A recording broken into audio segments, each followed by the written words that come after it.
Hey, welcome to this week's episode of Ridge Talk. We have a question lined up for you that we're going to answer, but I wanted to give you a little bit of information to start off. We are going to be changing our format a little bit for this next season because our types of questions have evolved from being largely sermon-based questions that come in each week to some deeper questions that require a little bit more thought, a little bit more time to explore. And so we're going to take the time to do that over this next season. We also will have a special episode coming up here soon, debriefing from the recent mission trip to North Africa that Luch led, and that'll be coming here sometime in the next several weeks. So a little bit of a change, but we think that the content is going to be really useful and helpful for you guys. So we're going to get into it today. And here's our question for today. So a little bit more of a deep question, a little bit longer, and interested to hear the thoughts today. So here's what it says. In today's society, many people are not cultural Christians, meaning they did not grow up in a nuclear family going to church each Sunday. They did not go to youth group Wednesday and all of that. The terms, concepts, and norms from a century ago are unknown or irrelevant to them. Or perhaps they did go, but they saw brokenness or cover-ups or insincerity in church contexts. And so here's the question with all of that preface. How do we adjust our dialogue and methods to not assume the same sort of background of people coming from cultural Christianity, or to assume that we are actually approaching a hostile crowd? So yeah, this is a Well, deeper. that's fun. Yeah. So this is a 20-part question, and no, it's not really 20 parts. So there's a lot to it. Yeah. So the very first part of it, what's the first part of the question, or like the first part of the premise again? This is a good starting point for us. In today's society, many people are not cultural Christians. So I think we have to start by really defining what this idea of cultural Christianity is. Yeah, I think that's right. I think there's a lot that goes into this idea of culture. What do you mean with culture? Culture has become kind of a buzzword, and it can be used in a variety of ways. And so we use the word in different ways. So we talk about church culture. Within the church, what is the church culture? And often what we mean by that is what does it feel like? What is going to this particular expression of the church? What does it feel like? And what are the things that you are doing to make it feel that way? Yeah, and sort of what would be the habits or the repetitive rituals that you can pick up on. Exactly. If you think about culture in a broader sense, and not necessarily in like a Christian sense or like in a missional sense related to this question, you're just trying to define what a culture is. So when I think about it, I think about just broadly, like if I'm going to another part of the world, I know I'm going to experience a different culture there. Yeah. And so that's going to include art. What are the songs that they're singing? What's the folklore there? What's the food like? That's my favorite thing to explore in a culture is what's the cuisine like? It could be dance. Language is one of those cultural forming things. What are the images or icons in that language that are just reference points for those people that hit in a different way in that society?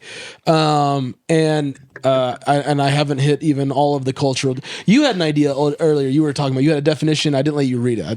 I want to hear it for the first time now. Yeah. So I wrote a paper a little while back, and part of it I dealt with this idea of what is culture. Well, I dealt with the idea of how do we, what's it look like to do church in the culture that we're as a culture moving into. And so to get to that, I did some work on what is a culture. And I have a paragraph here. I won't read the whole paragraph. Like just in a general sense, a generic sense. Yeah. So kind of paring it all the way down. I was working off of someone else's work. His name is J.R. Woodward. I can't remember the name of the actual book off the top of my head, but he points out that the word culture, he ties that to the word like for cultivating.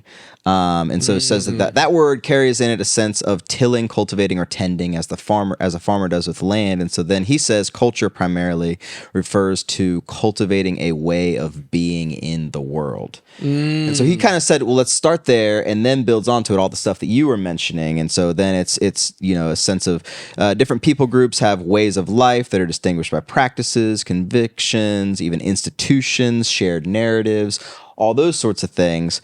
And so then I thought this is where his thing was helpful. He said, so thus culture is like gravity, in that we don't often speak of it, although like you said, I feel like for whatever reason, it's becoming more and more of a thing we talk about. Yeah. But that we don't often think about it and yet speak about it, and yet it impacts us in everything we do. And then he took it a step further, and I think this is helpful. So culture's like gravity. It affects us whether we think about it or talk about it or not. But he also points out that while humans create culture, culture and culture's kind of institutions also turn around and form us. Yeah. So it's the background behind our lived experience, and yet it shapes us even more than we shape it, which is kind of weird to think about. Yeah, and that also goes back to what I was saying earlier I like that gravity analogy. That's really, really good. Even if you aren't consciously thinking about it, you feel it. Yeah. Like you experience it, and it's just kind of part of what, your lived experience. And so what I find interesting about that idea is we would, from our perspective, say it's reality. Like the reality of what we believe about God who created the world. Sin came into that world, messed things up, messed humanity up, changed it. That's like reality. Yep. And that is like the super narrative, the superscript that informs everything. Like we would say from our perspective that's true. What I find interesting about that is that parallel, like that culture ultimately would be something that sort of exists outside of us. There's a piece of it that we aren't forming that's actually forming us. We would say it's that overall narrative of creation, fall, all of those types of things. The really interesting thing about where we're at now, though, is that people don't even agree that there is objective truth. And so that falls apart really quickly and actually informs this question a little bit is we are looking at how are we actually communicating about this larger cultural question, which is the narrative we believe about God creating the world, to people who may not even agree that there's like able to be one correct truthful narrative. Hey, now, Sean, you didn't know you did this. There's so much there. You just opened a huge can of worms, one that I could talk about at length for the next 5 to 10 minutes. Yeah. If you'd like me to, I would love to talk about that. But we also don't have to do that, because the question that he asked was about Christian culture. Yeah. Now, so we've talked about what is a culture in general, broadly, and it's the shared narratives and the things that form us. Right? We form. It's a collective endeavor. But when it's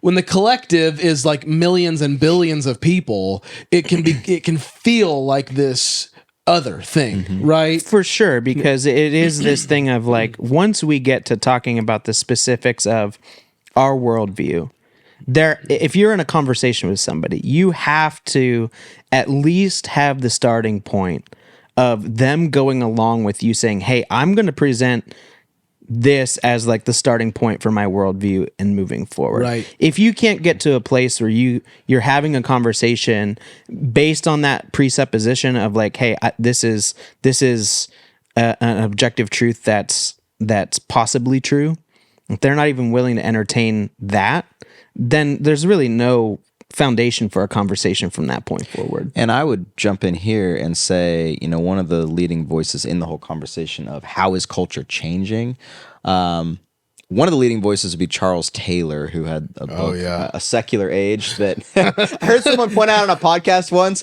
It's a tome that everyone quotes and no one has read because it's like 1,000 or like 900 some pages long. That's like what I'm best at.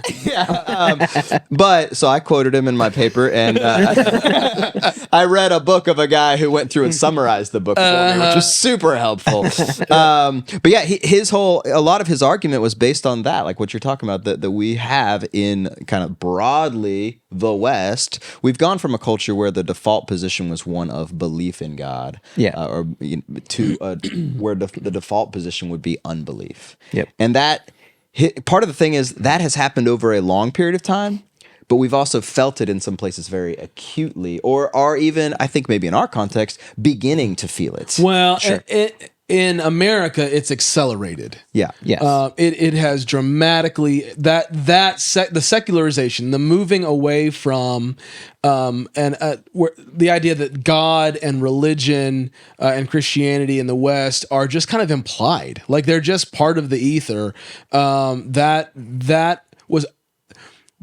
It started going out with the Enlightenment. Yeah, and we are probably the last Western sort of European nation to be becoming post-Christian. Correct. Australia, Canada, Europe have all been post-Christian for decades at this point. We're just sort of reaching that point. It got accelerated, and now we're really grappling with the realities of that, where if you listen to pastors and church leaders in those other nations, they kind of can go back to the same sort of Western foundations of how you look at the world, but they're ahead of us in how do you actually meet a culture that doesn't even isn't starting from a place of either familiarity or agreement with Christianity, even to a point of they're actually antagonistic for some of the foundational ideas and values. So to the question of 100, the question said a century ago, that people now are, it's so foreign or unfamiliar what people were going through 100 years ago. Well, that's true in a lot of ways. 100 years ago, flight wasn't like a real thing that people weren't doing a lot of yet. Yeah. World travel wasn't a thing. There was no internet. It's before the information age. And so a lot has changed in 100 years, but of course, the way that we experience the world and cultural norms, those things have all shifted in the past 100 years. But 100 years ago in America, Christianity was assumed as a virtue, as a moral, the moral foundation, or the foundation for morality and ethics. Yeah, there were shared values that had roots in Judeo-Christian values. Whether or not the individual would have identified themselves as a Christian, most likely their moral compass, their foundation would still fall in line generally with those principles presented. But then even as recently as he mentioned youth group, I think the person who asked the question mentioned youth group and things like that. Really, you start seeing a lot of that in the 1950s, post World War II, right? And so you see this kind of rise of almost a subculture. I don't even know how you'd say it. It was almost a dominant culture. Yeah, I would say it as, if you go back a century, it's actually a different question than the question that was being asked. I think the question being asked is probably really looking back to roughly 1950s and forward, because the reality, through at least the 90s. Yeah, at least the 90s. Yeah, the Christianity in America has gone through rises and falls. Now, it is true that in a broad sense, it was assumed in a lot of ways, and there was a lot of it woven into even documents in there was a common language. But when we're talking about subculture, like you were just talking about, I would say that really, you see that especially from the 1950s on, that's where that became really strong. And in some ways, Christianity was always kind of assumed, but then the subculture became in some ways a driving feature of which, and now a lot of that, this is getting way into the weeds, but a lot of that's you're getting into the Cold War and the communists, they're anti-God, so that means we're all pro-God. It's not some of it's even tied, so it's all kind of, it gets messy. It gets very messy. A lot there to unpack. But I do think there's a lot, even the question is still good though. The question is getting at the sense of, well, it doesn't feel like we're in that space anymore. Yeah, so we've moved from being a culture where the majority of people would be starting from the same perspective as far as what morality is, what makes good societies, what makes good framework for laws, what makes human flourishing, what makes people, those types of things. We're all relatively from the same type of perspective, and really what that idea of a cultural Christian I think could simply be boiled down to people that would say, hey, what are you a Christian? Yeah. How many times a year do you go to church? Well, Christmas and Easter. What does it mean that you're a Christian? Went to a church. I'm American. That's right. That was very common. Yeah. We're hitting a generation in Gen Z where their default answer would be church. What is that?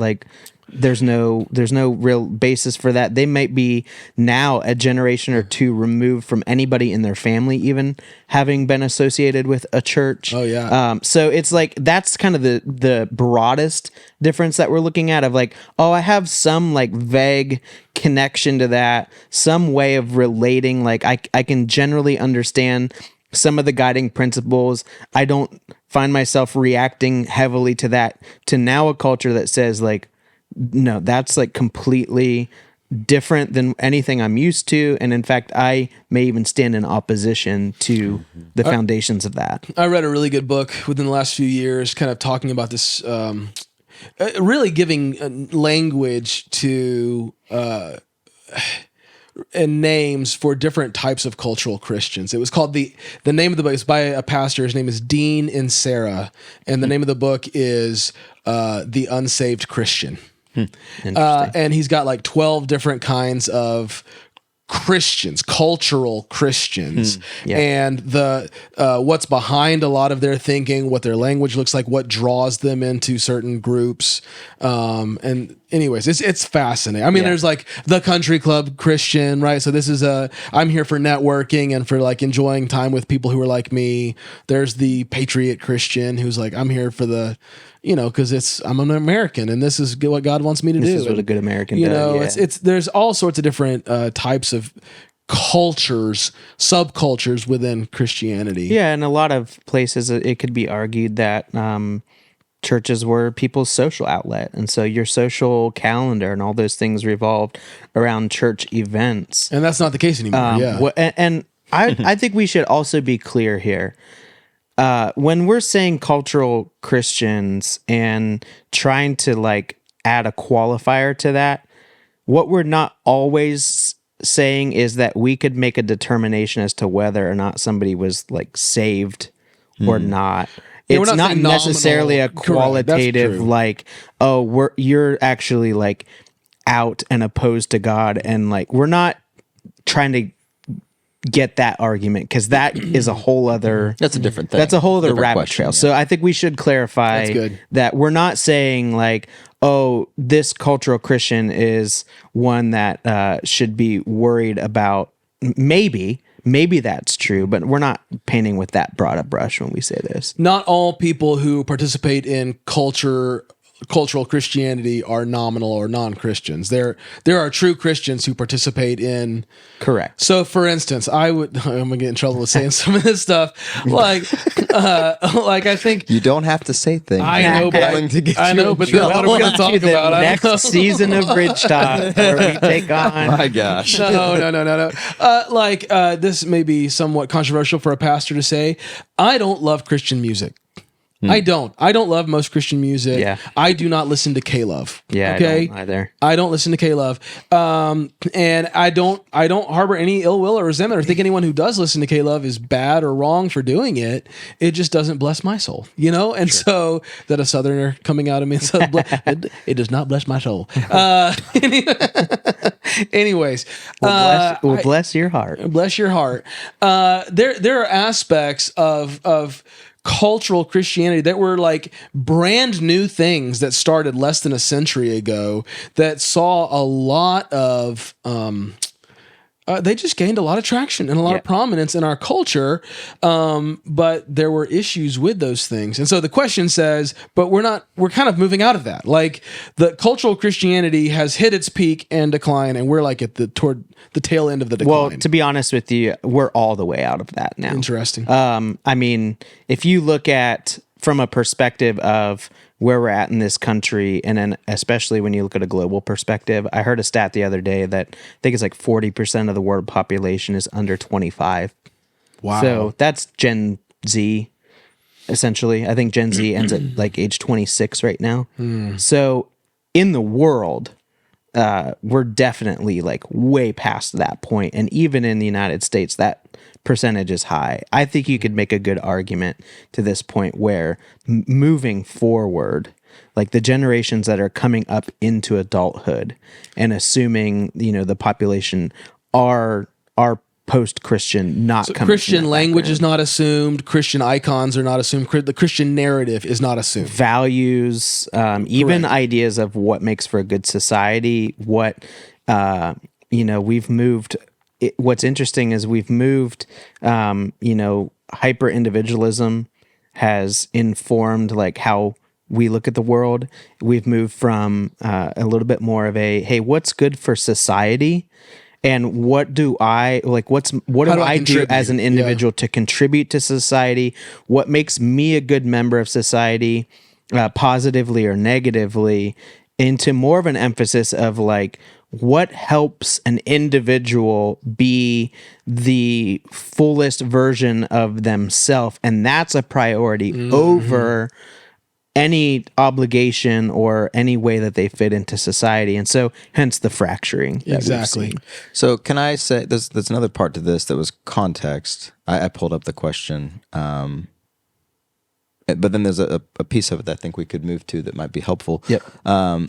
So it's talking about, okay, there's concepts and norms from a time past that are unknown or irrelevant to Right. kind of the future culture. That's kind of what we've been talking about. There's also the question or the kind of backdrop here of, or perhaps they did kind of grow up in this, but saw brokenness or cover-ups and insincerity in those contexts, which, I don't know if this is the exact, you guys, if you want to jump in on that, you can, but I think that is kind of came with the package of cultural Christianity. 100%. That there's Yeah. just like there's things that we learn after the fact that's like it's messy and it's some of it's heartbreaking. And Some of it's flat wrong. yeah, of course.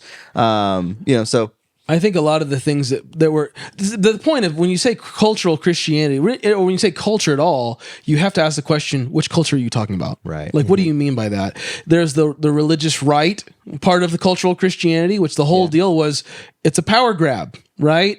We're going to influence the next generation. We're going to take over political power is the idea behind that. Or there's just for me, I grew up in a youth group. I was a kid mostly in the 90s and then youth group in the late 90s, early 2000s.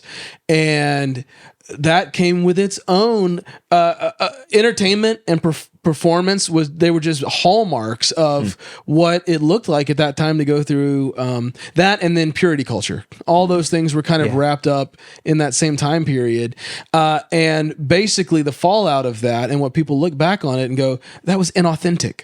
Yeah. That the performance can also be viewed as inauthentic. Or True Love Waits, which is, by the way, I think that's right. I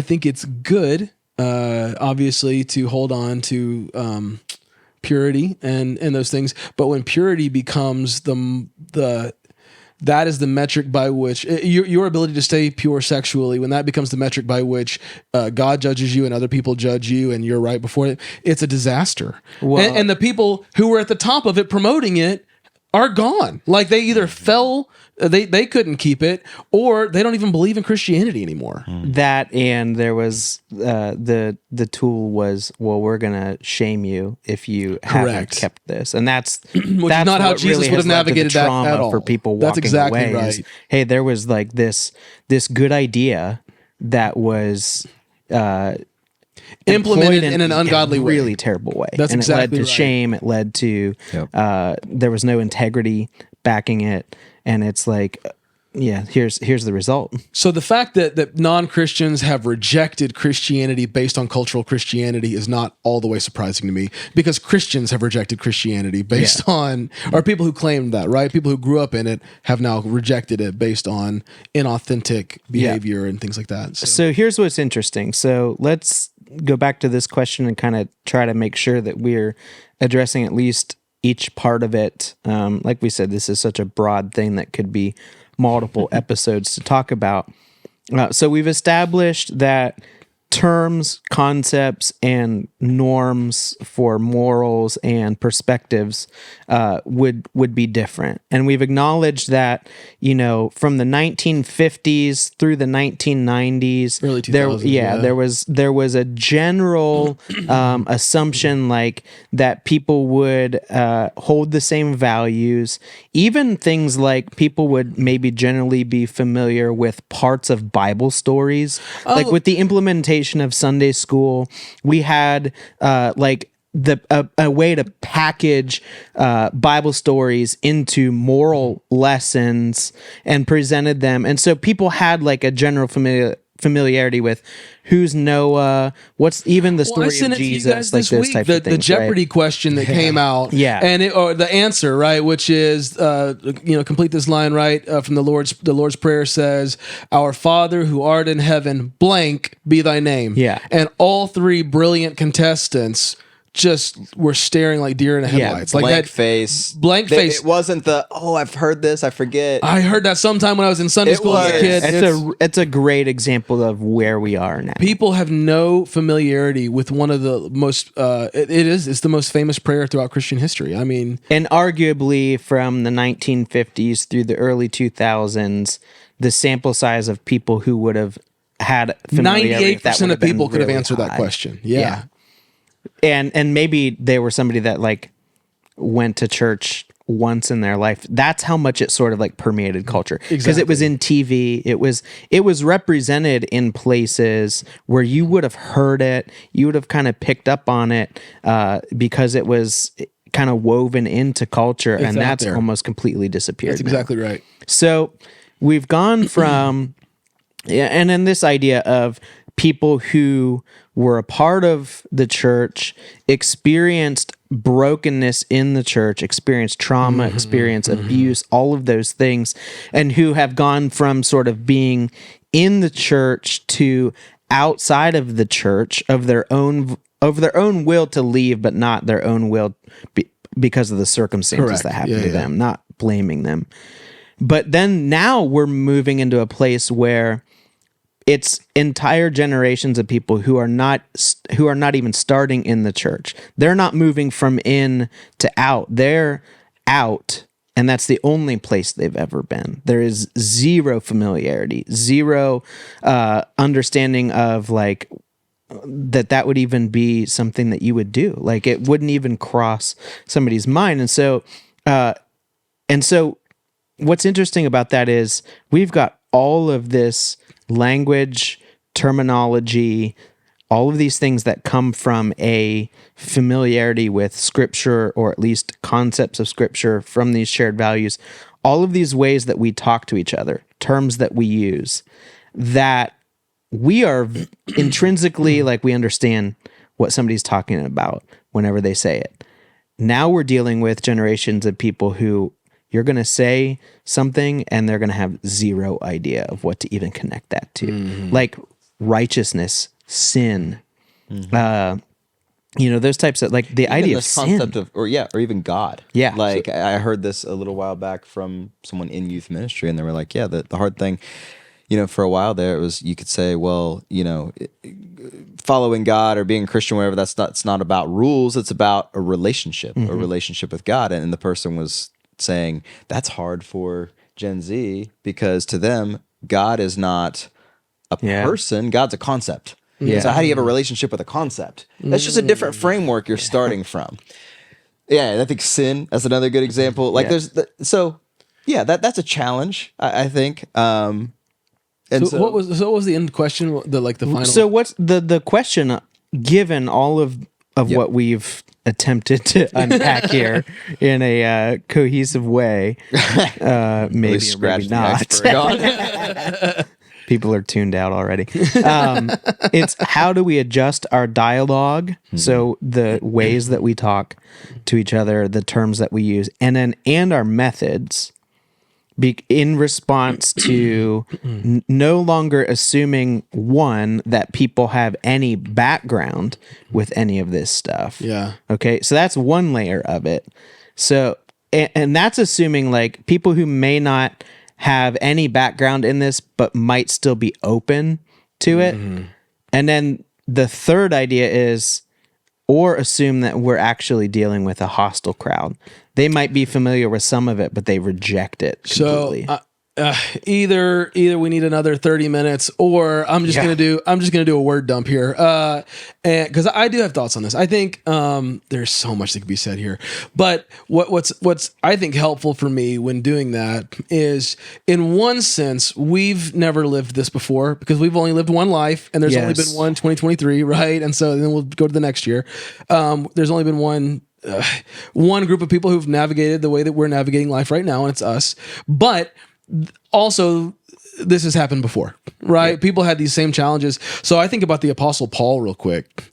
The Apostle Paul had the unique challenge of communicating the gospel both to people who had the shared language, the shared narrative, the shared icons, the shared rituals and festivals, going to the Jewish people. And so he would have to use that language, by the way, to convince them that it's not exactly what they're seeing. It's this new thing, right? Yeah. It's this, God fulfilled it in this unique way that they wasn't expected.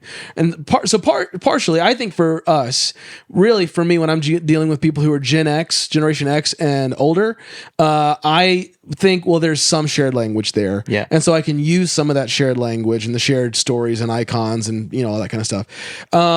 But the Apostle Paul also had to go places that had no framework for it. Mm-hmm. And so you see him, on Mars Hill, right? Yeah. Going and he's relating what he perceives that the people is important to them, and he's contextualizing the gospel. And I think that's that is the framework that we have to navigate now. We're all missionaries. In 2023 in America, if you're a Christian, you're a missionary. Yeah. And so there's a shared narrative that you have with some people. I think with younger generations or with people who really don't have that framework, you have to start by connecting the dots in ways that you didn't really have to before. And but my point is, it has been done before in a different setting. Does that make sense? Yeah, and I would say this, as far as can I just give my practical ideas of where to start? So we've actually been having some of these discussions at the staff level. We've evaluated a number of articles and things dealing with how to relate to Gen Z. We've been having this conversation. Yeah. This has been a space in the last several years that I've spent a lot of time listening to voices on this who range from social research, Christian social researchers like the Barna Group and others. So they're using data-informed things to kind of set an idea. And one of the prevailing things that comes out that I hear almost unanimously is that Gen Z forward is really going to be reached through a sense of hospitality. Yep. So the idea of there's no longer going to be this thing where, in the United States, it's very common for churches to own property, have a building, have a Sunday morning event, and the approach for a very long time was to somehow influence people toward getting them to come to the church's property, building, or event or whatever, and then kind of and if they have a framework, for that would be a good thing to do. Yes, maybe I have kids, I should have them there. There's good people there. If they have a positive framework wherein that makes sense, then that's a great place to start. It is, and that's where we'd been for a long time. So in no way are we dogging on it, saying that was wrong or anything. No, it was effective for effective. the people that understood that context. Yeah. But what I'm seeing across the board is the idea of hospitality in your neighborhood and having to become comfortable with opening your home to be the new primary place of influence for people in your life. And as I think about that and I go, oh, my home is where I go to get away from people. I'm an introvert. It's where it's my sanctuary to go and sort of wall myself off from having to be on in the rest of the world. But what we're really seeing in here, and what's interesting is actually we say this is new, except that in first century Near East, this idea of hospitality, having people into your home, was actually extremely common. It was the approach. Certainly in Judaism, it was pervasive. Yeah. So the idea now, to answer this question briefly, and then I'm going to stop talking, is how do we adjust our methods without sounding trite?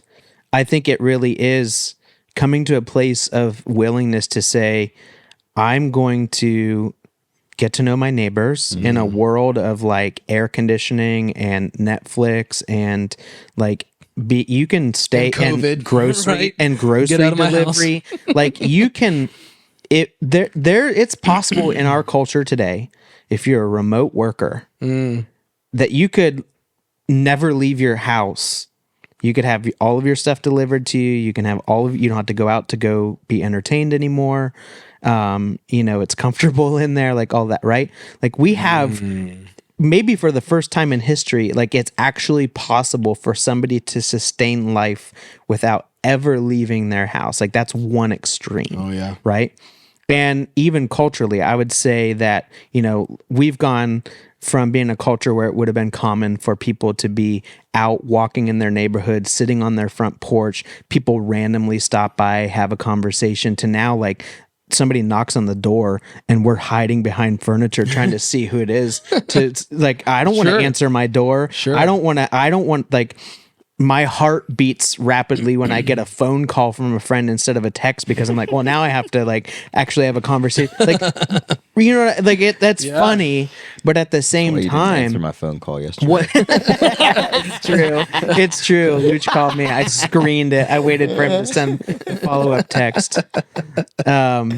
Yeah. So we're going from that. So here's the question that I'm having to ask myself: am I willing to set my preferences for life aside and literally step out of my house, talk to my neighbor, we have a number of homeless people that walk through our neighborhood, talk to them. I shared cookies with one of them a while back, getting to know his name, getting to know his dog, like stuff like that.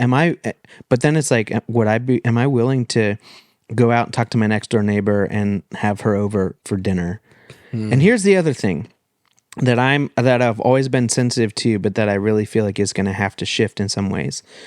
I've never felt like I wanted to be somebody who had an agenda for somebody. And so like, do I go talk to my neighbor and invite them over for dinner? And then really I'm doing that because I want to proselytize. I want to like convert them to Christianity.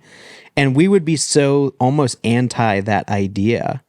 But then at the same time, I look at the reality of what we're talking about, and at some level, we do have to have an agenda. Intentionality. I want people to know God. I want them to know God so desperately that, yes, that I cannot remove that from being part of my motivation for this. And I think we have to learn how to embrace that in a culture that is increasingly saying, hey, don't shove your ideas, no matter what they are, on anybody else. What's true for you is true for you, but it may not be for me, so don't even bring it up. We're actually going to have to be willing to break down some of those barriers, move outside of our comfort zone, open up our homes, change a little bit of maybe our approach, because it's going to be the only thing I think that is effective. All right, I'm going to let you guys talk. I think that's totally right. And I think I always say on a practical level, and then I still feel like I don't give practical advice, but I think on a practical level, navigating culture and dealing with people who might be hostile was part of the question. People who may have rejected, like they're post-Christian, right? Yep. They were part of the culture and then they left the culture. People who have no framework for it. It's going to require humility. Yeah. And an understanding of and a willingness. To me, that looks like a willingness to listen for the sake of understanding, not for the sake of responding. Yep. Really let me listen to you and understand where you're coming from. I think that humility is a big deal and listening is a big deal. I think empathy is going to be something that we have to cultivate more and more and more. Yep. That we actually genuinely have compassion for people, and we try to feel with them and feel for them. And we need to be willing to own when it's our group, our tribe that has caused pain. You know, that's big. And not to say, well, that's them over there, and well, you just took it the wrong way. It's, dude, this person's got real pain in their life, and there's that's something that we don't want to just diminish or I think that would be a hurtful thing to do. I think also this will probably be the last thing I think. My encouragement is navigating this season will require more. Is that true? I don't know. It will require, I think, potentially more thoughtfulness about what we believe and why we believe it than future generations than previous generations, recent generations have had to navigate. Yeah. Some people would go, well, I just believe it because that's what we believe. I believe it because that's what, don't we all just agree on this? And the answer is now we don't all agree on this. Or even the idea of I believe it because it makes sense that that's how human beings flourish and how societies flourish. Or it says it in the Bible. Yeah. You know what I'm saying? Any of those things. Like, you can't take any of those things for granted anymore. And I think we have this desire within us. If you're hearing that and that's the first time you've heard that, probably what you're feeling is, wow, that sounds hard. Mm-hmm. That requires more mental energy than I am accustomed to spending. So I think what most people will do is just don't do it. It requires saying no to other things, like hours of Netflix in the evening. It does do that. And that's a personal challenge. Like, there are days where I'm like, I don't want to think anymore. Problem with that is I might not be prepared to have a good response when I need it because I just keep going, well, I'll just keep kicking that can down the road. Socrates is, he said, and this is shortly before he was like condemned and made to drink, poison or whatever. He was quoted as saying, "The unexamined life is not worth living." And I would say I think the unexamined faith will not be replicated. It's almost, you can't pass something on to other people if it's not something that you've genuinely worked through and have a reason for anymore. Maybe there were generations where I can just be a Christian because that's what my parents were and it's good enough for me. Nobody was going to really question it. No one's going to question it. Now it's always under scrutiny. Yeah. And so it's more helpful that you've asked the questions before other people ask the questions. You've asked them of yourself. You've examined your faith, and you have a response for the hope within you. That we're told to have always be ready to give an answer for the hope that's within us. Yeah. And the early Christians had to do that. They had an answer for the hope that's within them. I think, by the way, we're painting in such broad brushstrokes. I want to be very careful. I know that people in every generation have had to deal with this, and I think every generation has had to wrestle with hard things. But on the large scale, I think because it's no longer culturally assumed. Biblical things, Christianity in the West, they are no longer culturally assumed. It requires us to be more thoughtful about every aspect of our faith than has been the case in recent history. Yeah. Can I summarize with a couple of thoughts just to... If somebody's still listening, because I'm not. Maybe give a couple thoughts to kind of bring this, because I feel like we could talk. I know we could talk about this for another hour because we've done it in the past. But first, I would just kind of take what you just said and say that this isn't all bad. Realities, like, we're just talking about reality. We're just talking about coming to grips with the moment that we are living in, and I really do believe are going to continue to live into more fully. Like, it's if it hasn't come yet in kind of your experience of the world, it's coming. Yeah. But I don't think that means we don't need to live in fear. Like, I don't think that's the right way to move forward. I think, this isn't bad. This is just kind of resetting expectations. Yep. I do think a couple things to kind of summarize would be, one, we're saying if we're talking about reaching the next, this kind of next iteration of culture, then from what it seems like, the idea of build it and they will come ministry in terms of reaching people, It's not that we won't still build things. It's not that there isn't still a place and a usefulness for gathering together and having events. There is still a usefulness for all of that. But in terms of saying, well, that's how we're going to reach people, especially hostile and disinterested people, some of that I think will become a little more challenging. And so then it's like, okay, well, what do we do? Well, and Sean, you were talking about this, but I think moving the delivery of the information from a stage to a table. Yep. Is really, That's really good. I think if we could think about it in that sense, because at a table and on a stage, it's one way communication, and you hope like you maybe get a little feedback, but like you're hoping that it's connecting. You're hoping that people are hearing. You kind of read faces a little bit, but you can't totally tell. At a table, like you talk, you ask questions. The other person talks. Yep. They ask questions. So it doesn't have to be a table, obviously, but a meal, like that's a time where it's going to be kind of a time frame where you'd be there for more than 3 minutes. So I think that would be, those are some of the frameworks that I'm kind of working off of as I think about these things. And honestly, like, yeah, there are some things you guys are kind of talking about. It's hard and whatever.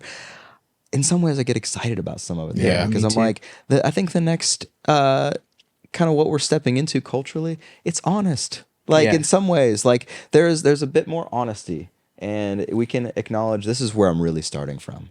And I'm okay with that. One of the things that I do like about the idea of table ministry, aside from the fact that it was Jesus' ministry, they say in the Gospel of Luke that Jesus was either coming from a meal, on his way to a meal, or at a meal, pretty much in the Gospel of Luke. I like the sounds of that. Here's one aspect of that I just thought about that I like about it, as far as you said about the honesty of it.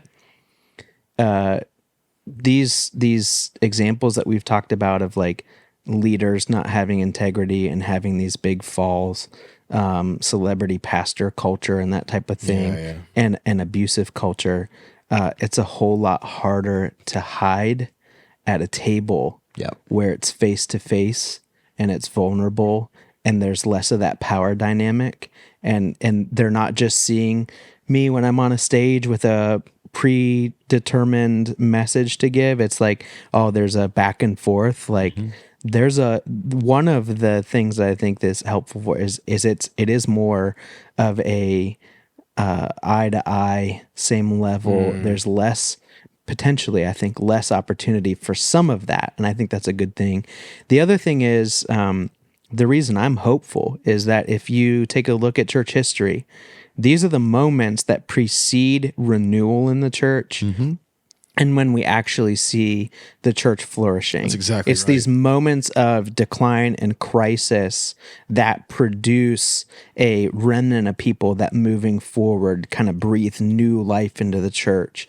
And so I'm excited for that. We might be the people that kind of have a tough road ahead of us, maybe for the rest of our lives. But I look at that and I go, then that just means we are working to prepare the soil for the next move of God that he wants to do whenever he wants to do that. And what a privilege. Like, it's hard, but man, I don't want to give my life to anything else. No, that's great. That's a good word. I'll say one last thing, and just two resources that might be helpful if you're hearing this and you're like, yeah, I still need to wrap my head around this a little bit more. On the broad cultural question, there's a lot of books that I've read over the past several years. I think my favorite one is Strange New World by Carl Trueman. Yeah. There's a longer version. Is actually the one that I read. The Rise and Triumph of the Modern Self. There it is. He released a shorter version. It's like Chuck Taylor's book. No one's Well, actually going to read that's that gonna book. be Hey, I That's love next it, on but my it's list, a bit yeah. much. The Strange New World's about 200 pages, and I think it does a pretty good job of summarizing. So it might be helpful if you're kind of listening. You're like, I still need to understand better. Yeah. That's a good place. And then on the kind of internal things from within Christian subculture and some of the the things where we've seen people fall and some of these things that we've referenced. There was a podcast. I'm sure there's books on this, but the podcast by Trevin Wax called Reconstructing Faith. Oh, yeah. It's like there's like I think 12 episodes, and it's like an hour-long episode for each one. He's dealing with different elements of places where the church has come up short, and I think he does a really good job of walking through. Here's some places that's come up short. But again, like he's still like, we don't need to lose hope or throw the whole thing out. So those are just a couple things. Reconstructing Faith podcast and Strange New World, the book by Carl Trueman. Great.